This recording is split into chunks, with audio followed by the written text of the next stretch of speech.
Hello everyone, welcome to my channel. तो आज के इस वीडियो में हम डिस्कस करेंगे रियल एनालिसिस के क्वेश्चन को। जैसा मैंने आपको कहा था कि हम 2021 के पूरा पेपर सॉल्व करेंगे। तो आज ये हमारा पहला लेक्चर है जहां पे हम लोग रियल एनालिसिस का पार्ट 1 डिस्कस करेंगे। पार्ट 1 मतलब कुछ क्वेश्चन को हम लोग लेक्चर 2 में डिस्कस करेंगे और आज हम लोग आधे क्वेश्चन रियल एनालिसिस के डिस्कस करने वाले।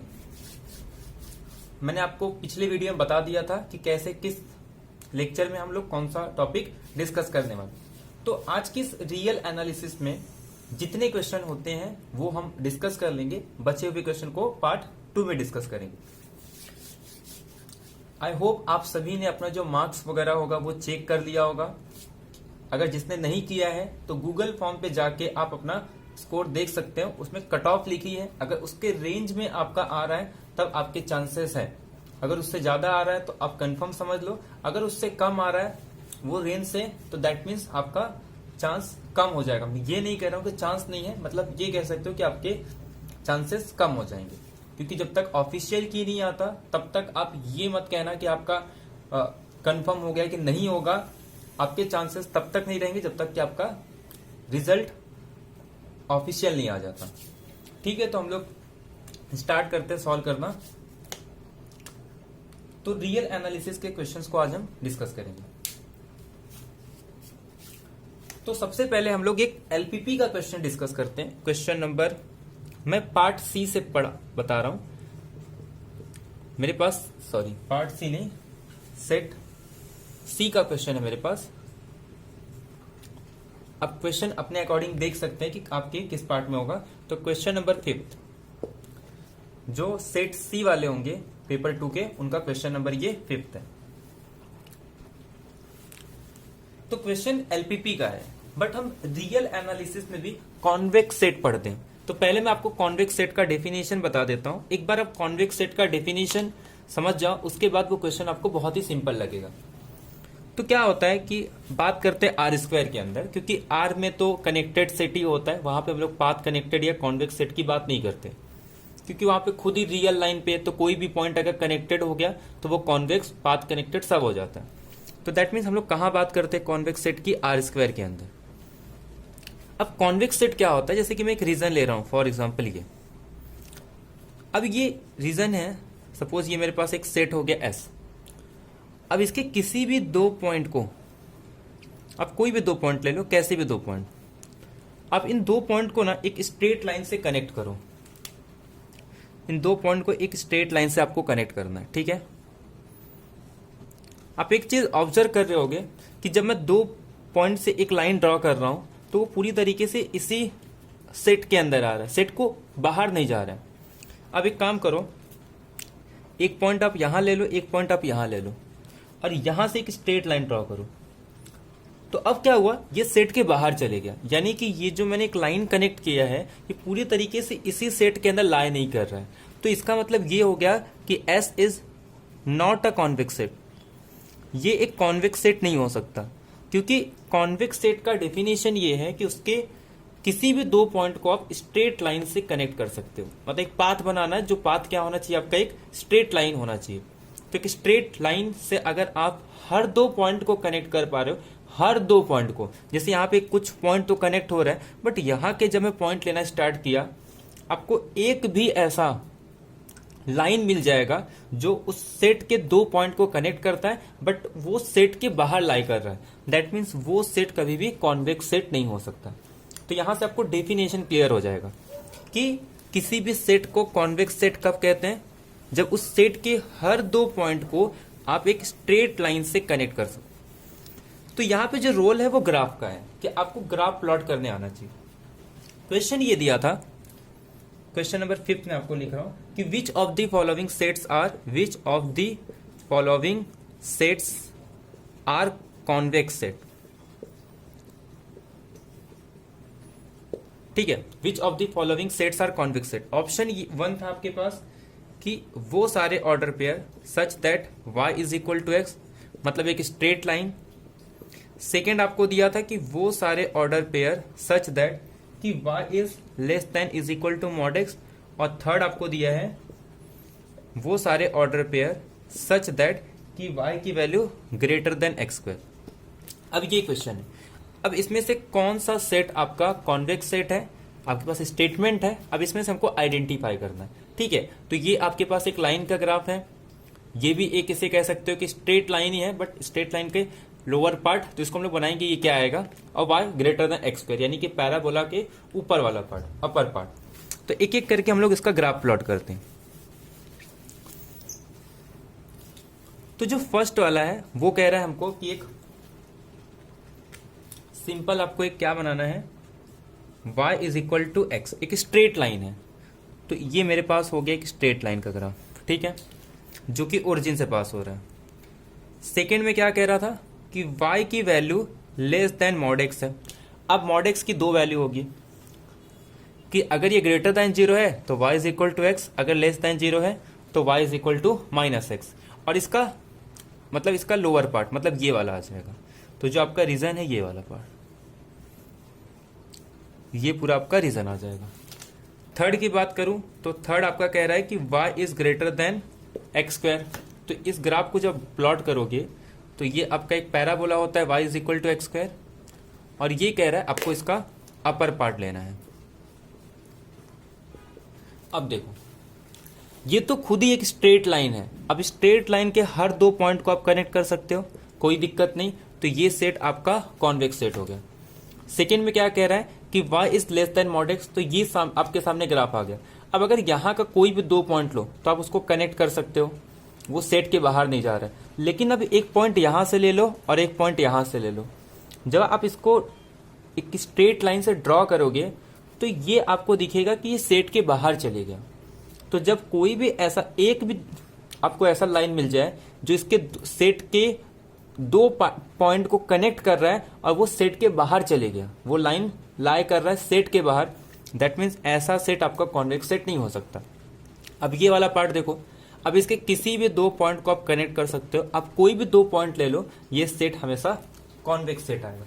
मीन्स अगर आपको डायग्राम प्लॉट करने आता है तो आप इजीली आइडेंटिफाई कर सकते हो कि कौन सा सेट आपका कॉन्वेक्स है और कौन सा सेट आपका कॉन्वेक्स नहीं है।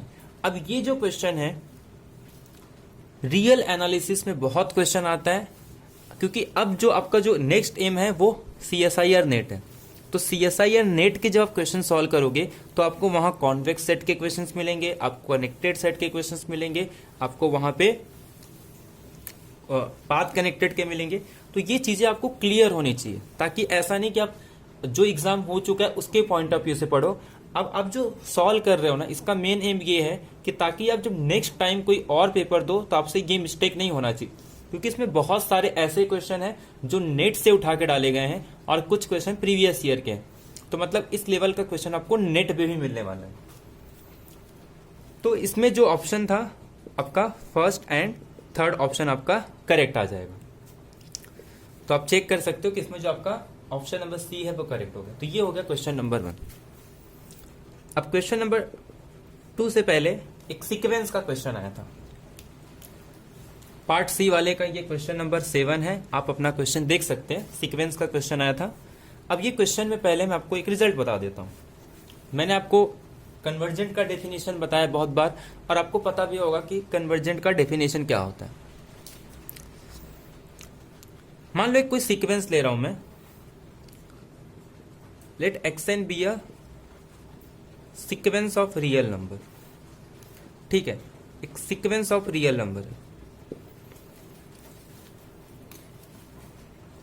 तो ये जो सीक्वेंस है इसका मतलब क्या होता है कि ये एक फंक्शन है जो कि नेचुरल नंबर से r तक जाता है, जिसे हम लोग या तो f ऑफ n से लिखते हैं, या तो an से लिखते हैं, या फिर xn से लिखते हैं। ये नोटेशन है हमारे को। लेकिन अगर मैं सीक्वेंस ऑफ रियल नंबर के बजाय, क्योंकि सीक्वेंस ऑफ रियल नंबर में क्या होता है, जिसकी इमेज है वो पूरी रियल नंबर हो सकती है। लेकिन मैं अगर एक sequence of positive real number लूं तो इसका मतलब क्या हो गया कि ये जो सीक्वेंस में जो सारे टर्म्स आएंगे ना वो पॉजिटिव रहेंगे। और मान लो ये सीक्वेंस अगर कन्वर्जेंट सीक्वेंस है और किसी ए पॉइंट पे कन्वर्ज कर रहा है और इसके सारे पॉइंट जो है xn वो एक पॉजिटिव है, देन ए जो होगा ये एक नॉन निगेटिव नंबर आता है। मतलब या तो ये सीक्वेंस जिस पॉइंट पे कन्वर्ज कर रहा है या तो वो जीरो पे कन्वर्ज करेगी या तो पॉजिटिव पे कन्वर्ज करेगा, बट पॉजिटिव सीक्वेंस कभी भी कन्वर्ज कर रहा है तो वो किसी निगेटिव पॉइंट पे कन्वर्ज नहीं करने वाला है। ये रिजल्ट आपको याद रखना है कि sequence of positive real number always converge to non negative number या फिर never converges to negative number. बस आपको इसी रिजल्ट का यूज करना था। अब आपको सिर्फ इतना ही गिवन था, क्वेश्चन में यही गिवन है कि एक कन्वर्जेंट सीक्वेंस है पॉजिटिव रियल नंबर का, तो कौन सी फॉलोइंग स्टेटमेंट आपका ट्रू है। क्वेश्चन में यह था कि एक्सएन अगर कन्वर्ज कर रहा है जिसके सारे टर्म्स कैसे होंगे, पॉजिटिव होंगे, तो आपको इसके लिमिट के बारे में बताना था। पहला ऑप्शन ये है कि जो सीक्वेंस की लिमिट आएगी वो पॉजिटिव आएगी, मतलब ये जो ए है ये कह रहा है कि ये पॉजिटिव आएगा। तो आपको एक भी अगर एग्जाम्पल मिल गया जिस सीक्वेंस के सारे टर्म पॉजिटिव है बट जिस पॉइंट पे कन्वर्ज कर रहा है वो पॉजिटिव ना हो। सबसे फेमस एग्जाम्पल आप सबको पता होगा, 1/n के हर टर्म पॉजिटिव है, 1, 1/2, 1/3, बट जिस पॉइंट पे ये कन्वर्ज कर रहा है सीक्वेंस के आप टर्म निकालोगे ना वो कभी भी पॉजिटिव ही आएंगे, लेकिन जिस पॉइंट पे कन्वर्ज कर रहा है इसकी जो लिमिट है सीक्वेंस की वो पॉजिटिव नहीं आ रही। वो कैसा आ रहा है, नॉन निगेटिव बोल सकते हो, 0, बट ये पॉजिटिव नंबर नहीं है। दैट मीन्स आपका फर्स्ट ऑप्शन इनकरेक्ट आ गया। सेकेंड में ये कह रहा है कि द लिमिट ऑफ सीक्वेंस में बी निगेटिव। ये तो आपका स्टेटमेंट ही मैंने कहा कि sequence of positive real number कभी भी निगेटिव रियल नंबर पे कन्वर्ज नहीं करेगा, तो सेकेंड ऑप्शन आपका एलिमिनेट हो गया। थर्ड क्वेश्चन क्या कह रहा है कि एक सब सीक्वेंस मिलेगी आपको कि देयर एग्जिस्ट अ सब sequence which has a positive limit. अच्छा एक बात बताओ, सीक्वेंस कन्वर्जेंट है और ये जिस ए पे कन्वर्ज कर रहा है वो नॉन निगेटिव है, तो देयर इज अ सब sequence of the sequence which has a positive limit. तो यही एग्जाम्पल ले लो ना, 1/n, तो एक भी एग्जाम्पल के लिए एलिमिनेट हो गया तो आपका ऑप्शन एलिमिनेट हो जाएगा। ये सीक्वेंस एक पॉजिटिव है, कन्वर्ज कर रहा है 0 पे। अब इसका आप कोई भी सब सीक्वेंस ले लो, कन्वर्जेंट सीक्वेंस है तो इसके जितने भी सब सीक्वेंस आएंगे वो कहाँ कन्वर्ज करेंगे, 0। और ये कह रहा है कि आपको एक सब सीक्वेंस मिल जाएगा जो कहाँ कन्वर्ज करेगा, पॉजिटिव नंबर पे। बट ये एग्जाम्पल के लिए ये हमारे कंडीशन को सेटिस्फाई कर रहा है कि ये सीक्वेंस के हर टर्म पॉजिटिव है, ये सीक्वेंस कन्वर्जेंट है, बट ऐसा कोई भी इसके पास सब सीक्वेंस नहीं है जो किसी पॉजिटिव नंबर पे कन्वर्ज कर रहा है। दैट मीन्स आपका सी ऑप्शन इनकरेक्ट हो जाएगा। अब लास्ट ऑप्शन बचा, वही आपका करेक्ट होगा, बट चेक कर लेते हैं क्योंकि एमएस सेट में आपको ऐसे बहुत सारे क्वेश्चन देखने को मिलेंगे जिसमें आप थर्ड, अगर आप फर्स्ट सेकेंड थर्ड आपका सपोज रॉन्ग हो गया तो हो सकता है कि फोर्थ भी रॉन्ग हो। तो आपको 2021 में ही एक क्वेश्चन मैं आपको दिखाऊंगा कॉम्प्लेक्स में, पोल वाला क्वेश्चन, जिसमें मैंने टिक करते समय भी फर्स्ट सेकेंड थर्ड देखा, एलिमिनेट हो गया, तो मैंने रेसिड्यू कैलकुलेट नहीं किया था, बट रेसिड्यू उसका 0 आ रहा है, बट हमारा जो उसमें आंसर था 1, तो उसके चारों ऑप्शन इनकरेक्ट है, तो उसमें सबको मार्क्स मिलेगा। जब आंसर की आएगा तो आप चैलेंज कर सकते हो, उसमें सबको मार्क्स मिलेगा, ठीक है, अगर आपने क्वेश्चन को अटेम्प्ट किया है तो ये हमारे 2 क्वेश्चन हो गए। अब डिस्कस करते हैं क्वेश्चन नंबर 3। सेकेंड में क्या कह रहा है कि द लिमिट ऑफ एवरी सब sequence of the sequence is non negative, कि कोई भी आप सब सीक्वेंस ले लो उसका जो लिमिट है वो नॉन निगेटिव आएगा। तो ये करेक्ट है क्योंकि जब सीक्वेंस कन्वर्ज कर रहा है तो उसके सारे सब सीक्वेंस कन्वर्ज करेंगे। अब सीक्वेंस खुद ही पॉजिटिव पे नॉन निगेटिव पे कन्वर्ज कर रहा है तो उसके सब सीक्वेंस भी नॉन निगेटिव, तो ये ऑप्शन आपका करेक्ट हो गया। अब क्वेश्चन नंबर 3 की बात करते हैं, यानी कि क्वेश्चन नंबर 8 अगर आप सेट सी देख रहे हो। अब मैं आपको कुछ रिजल्ट बता रहा हूं। मैंने अकाउंटेबिलिटी में बहुत सारे क्वेश्चंस कराए हैं। आपको 2 सेट दिया जाएगा, ए सेट बी सेट, ठीक है, और इसके बीच में एक मैप डिफाइन कर रहा हूं, एक फंक्शन डिफाइन कर रहा हूं। अब 3 केस आएगी, या तो हो सकता है कि ए के कार्डिनेटिव बी के कार्डिनेटिव से लेस देन हो, या ए की कार्डिनेटी बी के कार्डिनेटी से ग्रेटर देन हो, या ए की कार्डिनेटी बी की कार्डिनेटी के इक्वल आ जाए। अगर ए की कार्डिनेटी बी के कार्डिनेटी से लेस देन है तो यहां पे हमेशा 1-1 फंक्शन एग्जिस्ट होता है, देयर एग्जिस्ट 1-1 फंक्शन, ठीक है। सारे फंक्शन 1-1 नहीं होंगे, बट एक ऐसा आपको एटलीस्ट 1 फंक्शन ऐसे मिल जाएंगे जो 1-1 रहेगा। ये कभी भी ऑन टू नहीं होता। अब ऑन टू नहीं है तो ये कभी भी 1-1 एंड ऑन टू बाइजेक्टिव नहीं होगा, ठीक है। मतलब सिंपल बाइजेक्टिव नहीं होगा। अब ग्रेटर देन ए, यानी कि फर्स्ट सेट की कार्डिनेटी अगर बी सेट की कार्डिनेटी से ग्रेटर देन हो जाए तो यहां पे कभी भी 1-1 फंक्शन नहीं होता, there exist onto function, bijective function भी नहीं होगा। अगर दोनों इक्वल आ जाए तो सीक्वेंस के पास हमेशा एक 1-1 फंक्शन, ऑन टू फंक्शन और बाइजेक्टिव फंक्शन एग्जिस्ट होगा। इसीलिए किसी दो सेट को सेम कार्डिनलिटी बताना है कि दो सेट के पास सेम नंबर ऑफ कार्डिनलिटी है, तो हम कैसे चेक करते हैं, हम क्या करेंगे, एक बाइजेक्टिव मैप डिफाइन करते हैं ए और बी के बीच में। अगर एक 1-1 onto bijective map define हो गया तो कहते हैं कि दोनों सेट के पास जो कार्डिनलिटी है उसकी जो पोटेंशियल है वो सेम है। आई होप आपको ये चीजें तो क्लियर हो गई होगी। अच्छा, ऐसा क्यों होता है कि अगर ए सेट की कार्डिनलिटी बी सेट के कार्डिनलिटी से ग्रेटर हो जाए तो 1-1 फंक्शन क्यों नहीं एग्जिस्ट होता। जैसे मैं सिंपल एक फाइनाइट सेट की मैं बात करता हूं, वैसे ये इन जनरल है बट हम लोग फाइनाइट सेट की बात करते हैं।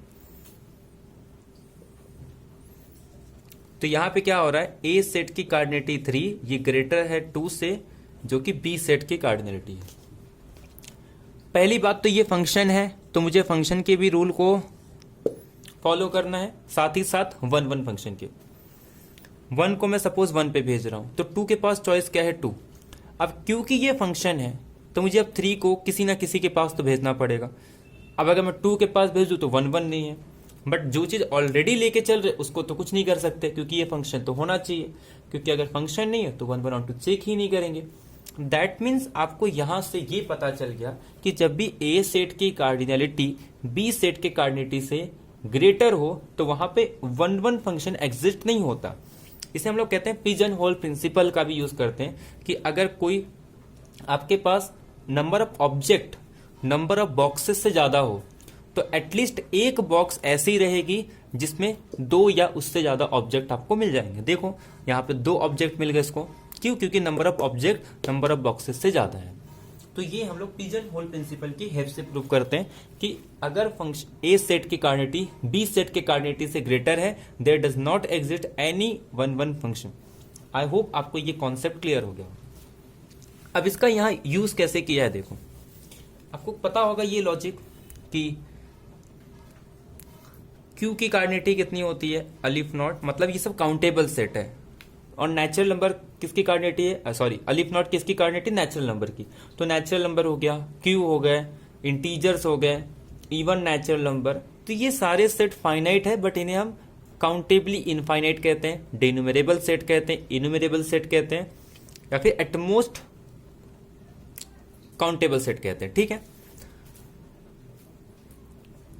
रियल नंबर हो गए, जितने भी इंटरवल हो गए, इरेशनल हो गए, इसका जो कार्डिनलिटी होता है कंटिन्यूम, यानी कि सी, इसको हम लोग इसकी कार्डिनलिटी को क्या बोलते हैं, कॉन्टिन्यूम बोलते हैं। तो इसे हम लोग डिनोट करते हैं स्मॉल सी से। और जो कार्डिनलिटी है कंटिन्यूम हाइपोथेसिस कि पहले तो सारे फाइनाइट सेट, उसके बाद आता है हमारा इनफाइनाइट में सबसे छोटा सेट, यानी कि इनफाइनाइट में ऐसा सेट जिसकी कार्डिनलिटी सबसे कम हो, वो अलिफ नॉट होती है। नेक्स्ट आता है उसके पावर सेट 2 अलिफ नॉट, जिसको सी, उसके बाद 2 सी, उसके बाद 2 सी। तो इस तरीके से कार्डिनलिटी हमारी कंटिन्यू चलती है, इसको बोलते हैं कॉन्टिन्यूम हाइपोथेसिस, ठीक है। मतलब इससे ये तो क्लियर हो गया कि सी अलिफ नॉट से ग्रेटर है। और ये प्रूव हम कैसे करते हैं कि किसी भी सेट और पावर सेट के बीच में कोई भी सर्जेक्टिव मैप एग्जिस्ट नहीं करता है, तो वहां से बाइजेक्टिव भी नहीं होगा और उसकी कार्डिनलिटी ग्रेटर देन है। और बाद में ये भी क्लेम करते हैं कि इनफाइनाइट के बाद अगर कोई सेट है उसका जो नेक्स्ट कार्डिनलिटी होगी उससे बड़ी सेट, वो हमेशा उसकी पावर सेट होती है। अब एक फंक्शन डिफाइन किया गया है आर से लेके क्यू तक। कैसा फंक्शन है ये? नॉन कांस्टेंट फंक्शन है। आपको एक नॉन कांस्टेंट फंक्शन गिवन है आर से लेके क्यू तक। तो कह रहा है कि, और दूसरी बात और एक कंडीशन दे दिया, इंक्रीजिंग फंक्शन भी दिया। आर से लेके क्यू तक एक नॉन कांस्टेंट इंक्रीजिंग फंक्शन है। याद रखना है आपको, इंक्रीजिंग फंक्शन बोला है, ना कि स्ट्रिक्टली इंक्रीजिंग। इंक्रीजिंग और स्ट्रिक्टली इंक्रीजिंग में डिफरेंस होता है, ये चीजें आपको पता होनी चाहिए।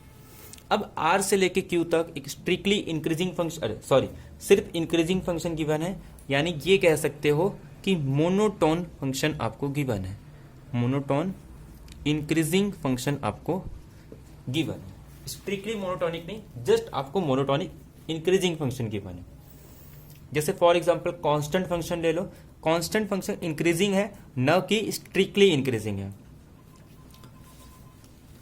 अब सुनो, पहला ऑप्शन कह रहा है कि f is a constant on some interval A B, कि ये जो फंक्शन है ये कुछ इंटरवल पे कांस्टेंट होगा। तो इसे हम लोग बाद में करते हैं, पहले बाकी ऑप्शन को देखते हैं। कह रहा है कि f11 होगा। f11 होगा, इसका मतलब क्या होगा कि जो r की कार्डिनेटी है वो लेस देन होगी q की कार्डिनेटी से।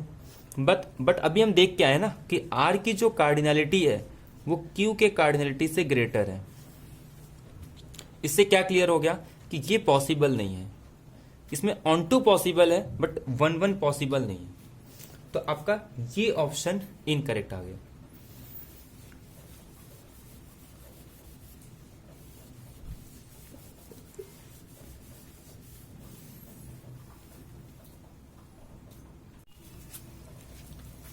तो ऑन टू फंक्शन, अभी मैंने आपको वार्न किया था कि जब भी बी सेट की कार्डिनेटी ए सेट की कार्डिनेटी से स्मॉल हो तो there exist one onto function. But ये नहीं कि अगर ये हो जाए तो आप कह दोगे कि वो फंक्शन क्या है, मतलब जो increasing function non constant function जो गिवन है वो आपको ये कहेगा कि वो ऑन टू हो जाएगा। तो ये स्टेटमेंट करेक्ट नहीं है। There exist onto function, लेकिन कोई फंक्शन देके आपको कहे कि ये फंक्शन ये सेट इससे ग्रेटर है, आप सीधे कह दोगे ऑन टू, तो ऐसा नहीं होता। हाँ, कोई एक ऐसी फंक्शन होगी जो ऑन टू हो सकती है, बट वही फंक्शन ऑन टू होगा ऐसा कोई रिजल्ट नहीं। ठीक है, तो हमारे पास कह रहा है कि एक हम लोग क्या करेंगे, एक ऐसा फंक्शन कंस्ट्रक्ट करेंगे जो इन सारे कंडीशंस को भी सेटिस्फाई करता हो और वो फंक्शन ऑन टू भी ना हो। ऑन टू का मतलब क्या होता है कि for every Y belongs to B set there exist X belongs to A such that कि ये जो y है वो उस एलिमेंट का इमेज होगा। कहने का मतलब ये है कि बी सेट का आप कोई भी एलिमेंट उठाओ वो ए सेट के किसी ना किसी एलिमेंट के साथ असाइन होना चाहिए। आपको यहाँ पे एक x मिल जाएगा जो यहाँ के y का प्री इमेज होगा। इसे हम लोग कहते हैं ऑन टू फंक्शन। तो एक फंक्शन हम डिफाइन करते हैं जो सारी कंडीशंस को सेटिस्फाई कर रहा है। देखो, कांस्टेंट फंक्शन मैं यहाँ पे नहीं ले सकता हूँ। सबसे पहले मैं ट्राई करता हूँ constant function, but constant function में प्रॉब्लम क्या हो गया, वो कह रहा है नॉन कांस्टेंट। तो नॉन कांस्टेंट मतलब ऐसा फंक्शन डिफाइन करते हैं जिसको दो वैल्यू हो। एक काम करो, को 0 डिफाइन कर दो, एक को 1 डिफाइन कर दो।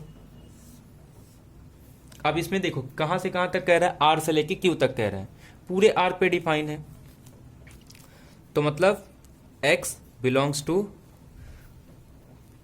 -∞ टू 0 इंटरसेक्शन q और x बिलोंग करेगा जब 0 टू ∞ इंटरसेक्शन q, क्योंकि सिर्फ q पे बोला है ना। इस तरीके से मैं एक फंक्शन डिफाइन कर दूँ। सॉरी, डोमेन हमारा पूरा रियल नंबर है ना, तो सिंपल डिफाइन करो, x बिलोंग्स टू -∞ टू 0 और x बिलोंग्स टू 0 टू ∞। इस तरीके से डिफाइन करते हैं क्योंकि डोमेन तुम्हारा पूरा रियल नंबर है। इस पे ये 0 फंक्शन आ रहा है, मतलब ये कुछ इस टाइप का फंक्शन आ जाएगा। 1 से इन्फिनिटी के लेके 1। ये मोनोटोन फंक्शन है क्योंकि इसकी हर नेक्स्ट वैल्यू उसके पीछे वाले वैल्यू से, मतलब उसके प्रीवियस वैल्यू से या तो इक्वल या तो ग्रेटर है। स्ट्रिक्टली होता तो कुछ इस तरीके से होता, बट ये सिर्फ इंक्रीजिंग बोला। तो देखो ये इंक्रीजिंग है, यहाँ से ये भी इंक्रीजिंग है, इसको कोई दिक्कत नहीं है। बट ये जो फंक्शन है ये ऑन टू फंक्शन नहीं है। क्यों? क्योंकि इसके दो ही एलिमेंट के लिए प्री इमेज है, बाकी किसी एलिमेंट के लिए प्री इमेज नहीं। जबकि ये नॉन कांस्टेंट भी है, ये इंक्रीजिंग फंक्शन भी है, तो देयरफॉर इसे ऑन टू के बारे में हम कुछ नहीं कह सकते। अब चाहो तो और भी सेट डिफाइन कर सकते हो, ऐसा नहीं, आप ऐसा कोई भी स्टेप फंक्शन डिफाइन कर लो, -1 डिफाइन कर लो, 0 1 2 डिफाइन कर दो, अपने हिसाब से 3 पार्ट में डिवाइड कर दो, बट ऐसा इंक्रीजिंग फंक्शन कुछ इस तरीके से आप डिफाइन कर सकते हो। तो स्टेप फंक्शन के टाइप के आप डिफाइन कर सकते हो। जैसे आप लोग ग्रेटेस्ट इंटीजर फंक्शन, वो तो हर एक इंटरवल पे आपको इंक्रीजिंग फंक्शन मिलेगा, तो इस टाइप के आपको इंक्रीजिंग फंक्शन मिल जाएंगे जो कांस्टेंट नहीं है और वो ऑन टू भी नहीं। नेक्स्ट आ रहा है f is not constant on any interval. अब थर्ड आपको कह रहा है कि f जो है वो कांस्टेंट होगा ऑन सम इंटरवल। देखा जाए तो आपको ना 1 ऑन टू चेक भी नहीं करना था एग्जाम में। f is not constant on any interval।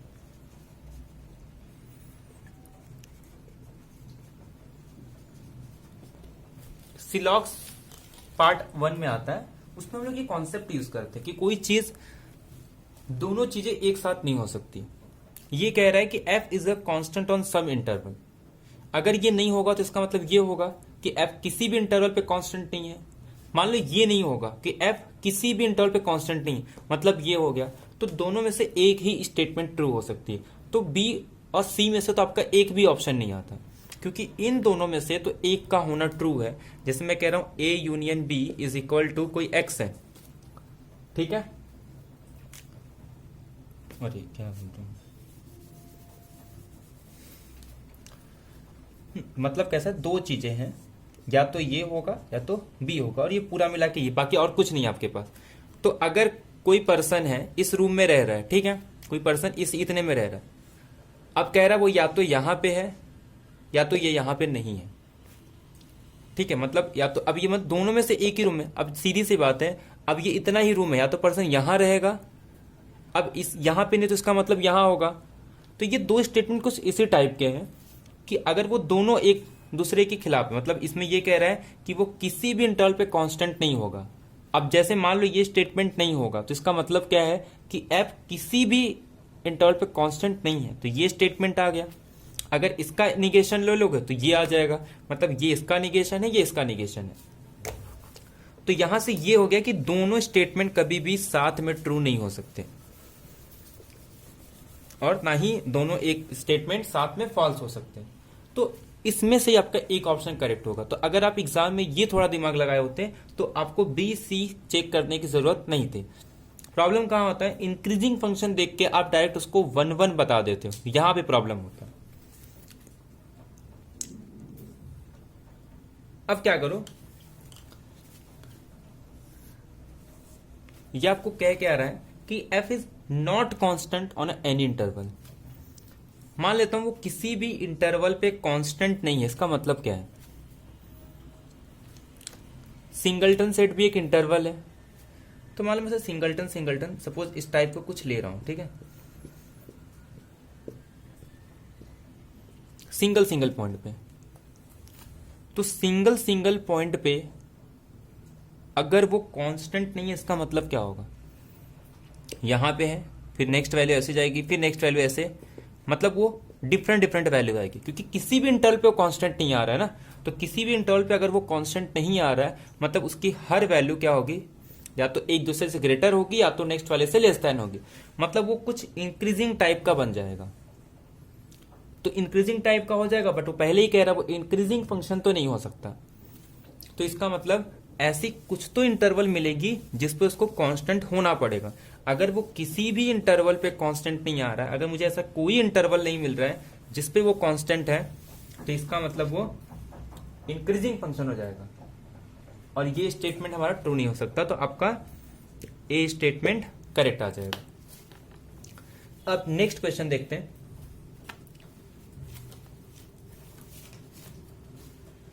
Next question है आपको ओपन मैपिंग थ्योरम पे, तो इसके पहले भी क्वेश्चन है सेक्शन 2। तो ये सेक्शन 1 में क्वेश्चन थे, अब सेक्शन 2 की बात करते हैं। सेक्शन 2 में क्वेश्चन नंबर 11 आ गया आपको। उसके पहले मैं आपको एक चीज बता दूं, जब हम लोग बात करते हैं रीमान इंटीग्रेशन की, तो हमारे पास बहुत सारे ऐसे थ्योरम हैं जिनका यूज करके हम ये क्लेम कर पाते हैं कि वो फंक्शन क्या है, रीमान इंटीग्रेबल है। जैसे f अगर कॉन्टिन्यूअस है तो आप सीधे सीधे कह दो फंक्शन रीमान इंटीग्रेबल है। f कॉन्टिन्यूअस है, जिस पॉइंट पे कॉन्टिन्यूअस नहीं है वो सपोज एक पॉइंट है, किसी एक पॉइंट को छोड़ के हर पॉइंट पे कॉन्टिन्यूअस है, फिर भी वो रीमान इंटीग्रेशन हो जाता है। मान लो वो फंक्शन कॉन्टिन्यूअस है कुछ फाइनाइट पॉइंट को छोड़ के, फिर भी आप बोल दो फंक्शन रीमान इंटीग्रेशन है। मान लो f इंक्रीजिंग फंक्शन है, तब भी बोल दो वो कांस्टेंट है। अगर f एट मोस्ट काउंटेबल या फिर काउंटेबली इनफाइनाइट पे अगर वो डिसकॉन्टिन्यूअस है, तब भी आप कह दो फंक्शन आपका रीमान इंटीग्रेशन है। फंक्शन आपका बाउंडेड वेरिएशन है, तब भी कह दो फंक्शन आपका रीमान इंटीग्रेशन है। मान लो फंक्शन किसी सेट पे कॉन्टिन्यूअस नहीं है और उस सेट का जब आप मेजर निकालोगे वो 0 आ जाएगा, तब आप कहोगे कि फंक्शन आपका क्या हो जाता है, वो फंक्शन रीमान इंटीग्रेशन। तो ये कुछ रिजल्ट है जो आपको पता होनी चाहिए कि कॉन्टिन्यूअस बता दो, डिफरेंशिएबल बता दो, कॉन्टिन्यूअस कुछ पॉइंट्स को छोड़ के, किसी एक पॉइंट को छोड़ के, कुछ फाइनाइट पॉइंट को छोड़ के, कुछ एटमोस्ट फाइनाइट पॉइंट को छोड़ के, या फिर जिस पॉइंट पे वो कॉन्टिन्यूअस नहीं है जब आप उसका लिमिट पॉइंट निकालोगे तो वो कुछ फाइनाइट आने चाहिए। ठीक है, तो ये कुछ रिजल्ट है जो आप डायरेक्टली देख के ये बता सकते हो, आपको रीमान इंटीग्रेशन चेक करने की जरूरत नहीं। तो ठीक इसी तरीके से यहां पे भी हम लोग वो कॉन्सेप्ट यूज करेंगे कि ये रीमान इंटीग्रेबल है या नहीं। तो हमको क्या चेक करना पड़ता है कि जिस पॉइंट पे ये कॉन्टिन्यूअस नहीं आ रहा है उसका अगर मेजर 0 आ जाए तो हम कहेंगे कि फंक्शन कैसा आ जाएगा, रीमान इंटीग्रल आ जाए। तो जस्ट उसी कॉन्सेप्ट का हमको यहां पे यूज करना है, बाकी कुछ नहीं।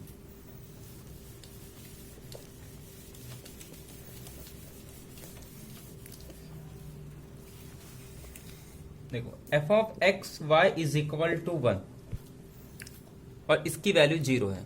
तो अगर मैं डिरिचले फंक्शन की बात करूं तो एक इस टाइप का फंक्शन आता है हमारे पास।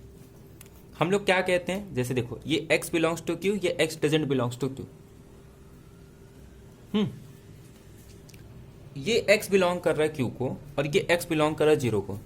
तो इसमें हम लोग क्या करते हैं, इस फंक्शन को बताते हैं कि ये आपका जो फंक्शन है ये कॉन्टिन्यूअस कब होगा, जब जिस पॉइंट पे ये इक्वल आएंगे। अब ये किसी पॉइंट पे इक्वल नहीं है तो पूरे r पे डिसकॉन्टिन्यूअस है, तो हम लोग कहते हैं ये फंक्शन हमारा कभी भी क्या नहीं हो सकता। इस फंक्शन को हम लोग डायरेक्टली कह देते हैं कि ये फंक्शन हमारा रीमान इंटीग्रेशन नहीं है। अब इसमें देखो डिफाइन कैसे किया है कि कह रहा है कि 1 और 0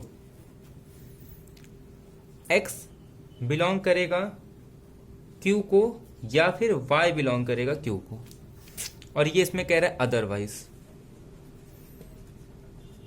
x बिलोंग कर रहा है q को, y बिलोंग कर रहा है q को, मतलब या तो x बिलोंग करेगा q को तब भी चलेगा, या तो y q को बिलोंग करेगा तब भी चलेगा। सॉरी q नहीं, इरेशनल कह रहा है, मतलब q कॉम्प्लीमेंट को। तो अब मैं इसको कैसे लिख सकता हूं, x या तो q कॉम्प्लीमेंट को बिलोंग करेगा, मतलब किसी एक को बिलोंग करेगा तब भी चलेगा। तो इसको मैं कुछ ऐसे लिख सकता हूं, मान लो q को बिलोंग कर रहा है q कॉम्प्लीमेंट को, बट y q कॉम्प्लीमेंट को नहीं बिलोंग कर रहा है।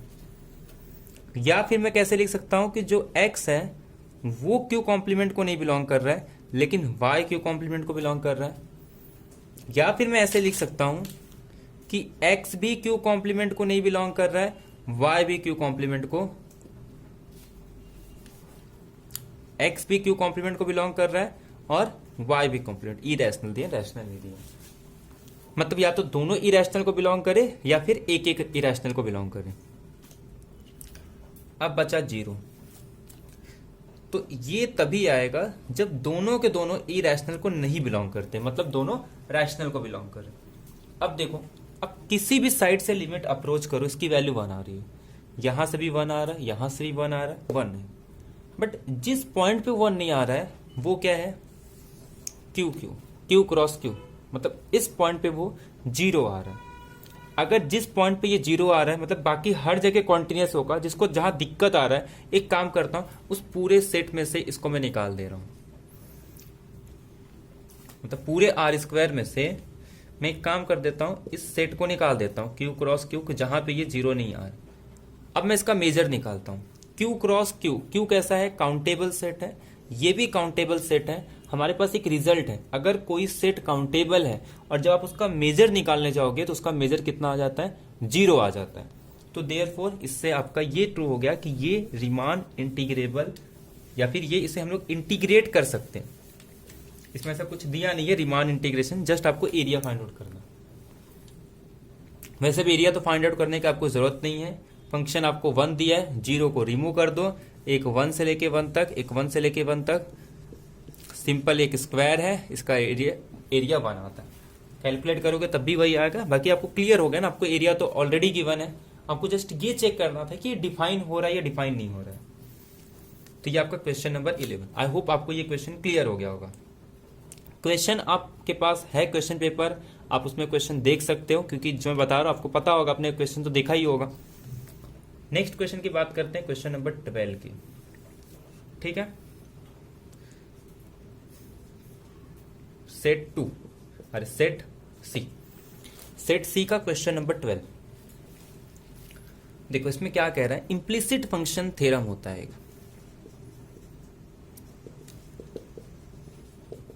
ठीक है, इंप्लिसिट फंक्शन थ्योरम में क्या होता है, जैसे कि मैं एक फंक्शन ले रहा हूं f of X Y is equal to C. जैसे कोई भी क्वेश्चन ले लो, X square plus Y square plus 2xy is equal to C. मुझे हम लोग को क्या करना होता है, या तो इस पूरे मतलब इक्वेशन को x के टर्म्स में सॉल्व करें, या फिर इन टर्म्स ऑफ y, मतलब या तो मैं y को सॉल्व कर सकता हूं इन टर्म्स ऑफ x, या फिर x को एक्सप्रेस कर सकता हूं इन टर्म्स ऑफ y। अब इसके लिए कुछ थ्योरम्स है, जनरली हम लोग y is equal to F of X के लिए लिखा जाता है, बट ऐसे ही आप x के लिए भी कर सकते हो कि y जो है इसको हम लोग एफ ऑफ एक्स के टर्म्स पे लिख सकते हैं, या फिर सॉल्व कर सकते बोल सकते हो। तो इसे हम लोग कहते हैं इम्प्लिसिट फंक्शन थ्योरम। अब इसका स्टेटमेंट क्या है, मान लो एक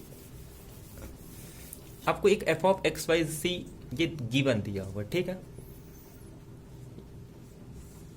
या फिर आप इसको ये साइड लेके सिंपल ऐसे भी लिख सकते हो। तो सबसे पहला पॉइंट है कि जिस नेबरहुड में आपको चेक करना है इम्प्लिसिट फंक्शन, कि क्या इस नेबरहुड में मैं इसको सॉल्व कर सकता हूं इन टर्म्स ऑफ एक्स या इन टर्म्स ऑफ वाई। तो आपको क्या करना था, जिस नेबरहुड में भी पूछा जा रहा है, ठीक है, मतलब जिस पॉइंट पे अगर पूछा जा रहा है तो उसके अराउंड आपको एक नेबरहुड ड्रॉ करना हो। तो सपोज मेरा जो पॉइंट है वो ए बी है, तो आप क्या करोगे, ये चेक करोगे कि जिस पॉइंट के अराउंड आपको चेक करना है उस पर क्या आना चाहिए, 0 आना चाहिए। सेकेंड कंडीशन क्या है कि जितने भी इसके पार्शियल डेरिवेटिव है वो क्या होने चाहिए, कॉन्टिन्यूअस होने चाहिए, डिफाइन होने चाहिए, कॉन्टिन्यूअस होने चाहिए। थर्ड, सपोज अगर एफ ऑफ वाई इस पॉइंट पे अगर नॉन जीरो आ गया तो हम लोग कहते हैं कि y को हम सॉल्व कर सकते हैं इन टर्म्स ऑफ x, या फिर y को एक्सप्रेस किया जा सकता है इन टर्म्स ऑफ x। अगर ऐसे ही आप fx निकालोगे, अगर इसमें ये पॉइंट नॉन जीरो आ गई तो आप कहोगे कि x को in terms of y solve किया जा सकता है। जस्ट आपको करना क्या है, इस फंक्शन का आपको क्या निकालना है, पार्शियल डेरिवेटिव निकालना है विद रिस्पेक्ट टू y, क्योंकि 0 पे पूछा है तो 0 पे तो 0 आ रहा है आपको, मतलब डायरेक्ट थर्ड कंडीशन। और आपको पता है कि X square plus Y square है, आप उसका पार्शियल डेरिवेटिव निकाल सकते हो, उसका डिफरेंशिएबल सब कुछ निकाल सकते हो, कोई दिक्कत नहीं। तो ये हमारे पास एक इम्प्लिसिट फंक्शन थ्योरम है।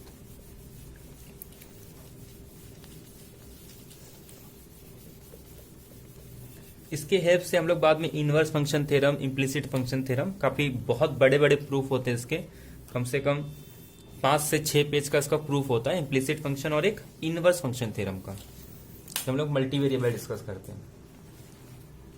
क्योंकि इसमें जितने भी कंडीशन है, जैसे मैं जस्ट बता रहा हूं, बट अगर आप चेक करोगे तो वो कंडीशन आता है कि उसमें उस नेबरहुड में इसको सॉल्व किया जा सकता है, फिर उसके बाद प्रॉपर्टीज वगैरह आती है, बाद में हम लोग इनवर्स फंक्शन थ्योरम प्रूव करते हैं इसमें।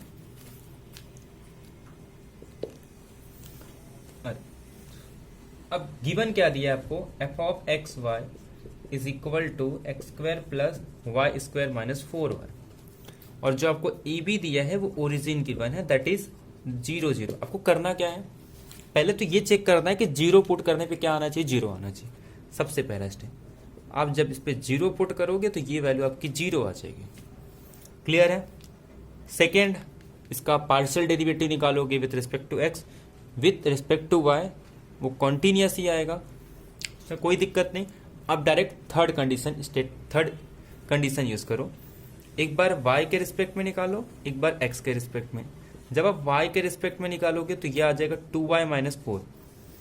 अब जैसे ही आप ए बी के प्लेस पे 0 0 पुट करोगे -4, ये आपका नॉन जीरो आ गया, मतलब हो गया। अब चेक करने की जरूरत नहीं है, मैं y को in terms of x solve कर सकता हूँ।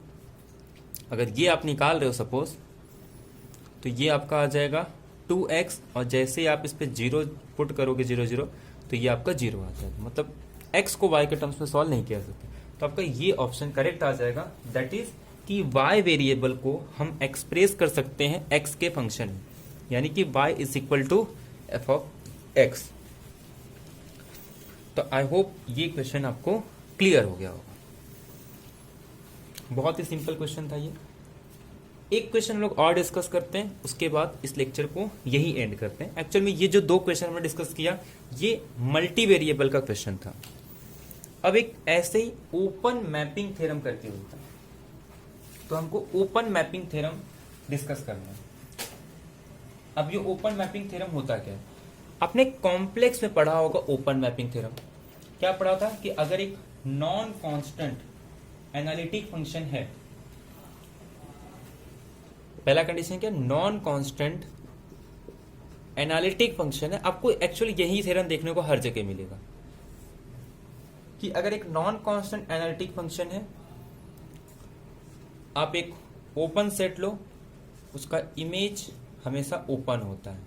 ठीक है, ये आपने डिस्कस किया होगा कि नॉन कांस्टेंट एनालिटिक फंक्शन है, ओपन सेट हमेशा ओपन पे जाता है। अगर सपोज कोई एनालिटिक फंक्शन ओपन सेट को ओपन पे नहीं लेके जा रहा है, तो वो फंक्शन हमेशा कांस्टेंट आ जाता है। ये आपके पास थ्योरम दोनों तरीके से कि every non constant analytic function send open set to open set. अब इसी तरीके से हमें क्या करना है, open mapping theorem R square में डिफाइन करना है। मान लो एक आपको सेट दिया गया, एक फंक्शन दिया गया है ई से लेके r/n, ये एक वेक्टर वैल्यू फंक्शन है। ई सपोज किसी r/m का सबसेट है, ठीक है। ये आपको ई से लेके r/n तक एक वेक्टर वैल्यू फंक्शन दिया है, where E is a subset of r/m, या फिर सेम सेट पे ले लेते हो कुछ फर्क नहीं पड़ेगा, r/n तक। अब इसमें कुछ कंडीशंस हैं। कंडीशंस क्या है वो देख लो कि ये जो f है इसके पास ये कॉन्टिन्यूअस होना चाहिए। इसकी जो पार्शियल डेरिवेटिव है, जो भी आप पार्शियल डेरिवेटिव निकालोगे इसका सपोज, वो सारे पार्शियल डेरिवेटिव क्या होने चाहिए, कॉन्टिन्यूअस होने चाहिए, या फिर डिफरेंशिएबल। मतलब जितने पार्शियल डेरिवेटिव है वो क्या होने चाहिए, इसके डिफरेंशिएबल होने चाहिए ई सेट पे। और जो हम लोग आर वेक्टर वैल्यू की बात करते हैं, इस पर हम जैकोबियन निकालते हैं। आपको पता होगा जैकोबियन कैसे निकालते हैं, जैसे f1 f2 है और सपोज वेरिएबल हो रहा है, तो हम लोग कैसे निकालते हैं, यहाँ पे लिखते हैं जितने कंपोनेंट है और यहाँ पे जितने वेरिएबल है उसके रिस्पेक्ट में एक मैट्रिक्स बनाते हैं, उसको हम लोग बोलते हैं जैकोबियन मैट्रिक्स। अब अगर जैकोबियन मैट्रिक्स का डिटरमिनेंट क्या आना चाहिए, पूरे नेबरहुड पे नॉन जीरो आना चाहिए, तो हम लोग कहते हैं कि यहां का ओपन सेट हमेशा यहां के ओपन सेट पे जाएगा अगर ये सारी कंडीशन सेटिस्फाई हो रही।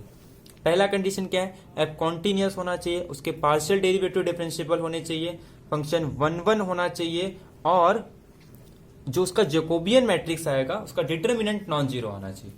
तो ये सारे कंडीशन अगर सेटिस्फाई हो गए तो बाय ओपन मैपिंग थ्योरम हर ओपन सेट पे जाता है। अब देखो आपको गिवन क्या दिया है, एक F of X Y is equal to X square minus Y square two X Y, ये आपको फंक्शन गिवन है, ठीक है। अब ध्यान से सुनो, सीधी सी बात है, ये X square minus Y square है, टू एक्स वाई, ये कॉन्टिन्यूअस है। अगर आप इसका पार्शियल डेरिवेटिव भी निकालोगे वो भी कॉन्टिन्यूअस आएगा, डिफरेंशिएबल भी आएगा, कोई दिक्कत नहीं। अब सिर्फ क्या निकाल लो, इसका जैकोबियन मैट्रिक्स।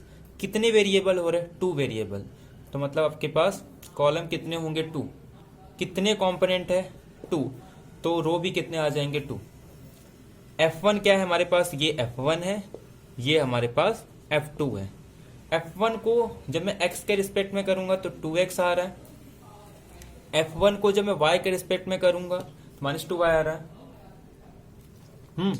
तो ये आपको समझ में आ गया। अब ऐसे ही F2 को जब आप किसके रिस्पेक्ट में करोगे, x के रिस्पेक्ट में, तो ये y आ जाएगा, और जब y के रिस्पेक्ट में करोगे तो 2x। आप इसको सॉल्व करोगे तो ये क्या आ जाएगा आपका 2x स्क्वायर, और ये आपका 4y स्क्वायर। अब ध्यान सुनो, ये किस पॉइंट पे जीरो आएगा, जब X square plus Y square is equal to zero. और ये कब जीरो होता है, जब एक्स और वाई दोनों जीरो आएगी।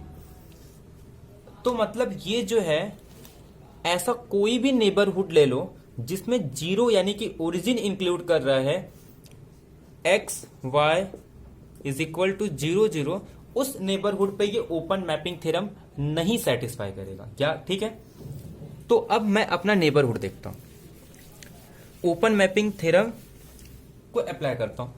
क्या गिवन है कि आपको जो एक नेबरहुड गिवन है P 1/2, P जो है एक पॉइंट है 1 0, और आपको एक रेडियस ड्रॉ करना है हाफ।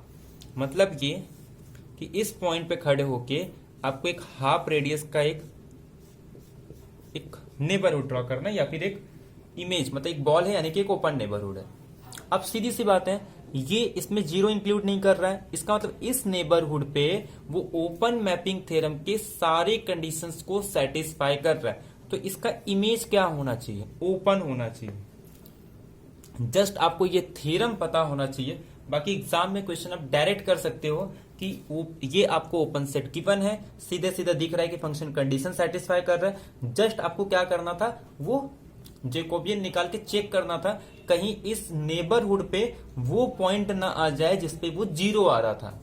अब वो पॉइंट नहीं आ रहा है, मतलब ओपन मैपिंग थ्योरम की सारी कंडीशन सेटिस्फाई हो रही है। दैट मीन्स इसका जो इमेज आएगा इस एफ ऑफ P 1/2 इस नेबरहुड का, वो एक ओपन सेट आएगा। तो आपका आंसर क्या करेक्ट हो जाएगा, एन ओपन सेट।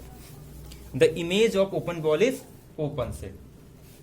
तो जो ऑप्शन नंबर है आपका बी करेक्ट हो जाएगा। तो क्वेश्चन में आप देख सकते हो आपका बी ऑप्शन करेक्ट आ जाएगा, ठीक है। तो आई होप आपको सारी चीजें क्लियर हो गई होगी, जो जो क्वेश्चन हमने डिस्कस किए। अब बचे हुए क्वेश्चन, जिसमें आपको टोपोलॉजी के कुछ क्वेश्चन बचे हैं, कुछ क्वेश्चन हम मेजर थ्योरी के लेंगे। मेजर थ्योरी का वो क्वेश्चन जो रियल एनालिसिस से रिलेटेड है, टोपोलॉजी की वो क्वेश्चन जो आपके रियल एनालिसिस से रिलेटेड है, और बाकी के जो बचे हुए रियल एनालिसिस के क्वेश्चन है, वो सारे क्वेश्चन हम नेक्स्ट लेक्चर में डिस्कस करेंगे, ठीक है। नेक्स्ट लेक्चर मतलब जब भी हमारा रियल एनालिसिस का नेक्स्ट लेक्चर होगा। बाकी जो सेकेंड वीडियो आएगा वहां पे हम लोग ओडीई और पीडीई के क्वेश्चन डिस्कस करेंगे। तो प्लीज आप लोग नेक्स्ट वीडियो पे देखना ना भूले। और ये आप इस तरीके से सोचो, क्योंकि ये जो आप सॉल्व कर रहे हो ये आपको आगे काम में आएगा, और किस तरीके से क्वेश्चन को सोचना उसमें काफी हेल्पफुल होगा। तो मिलते हैं नेक्स्ट लेक्चर में। Thank you very much, have a nice day.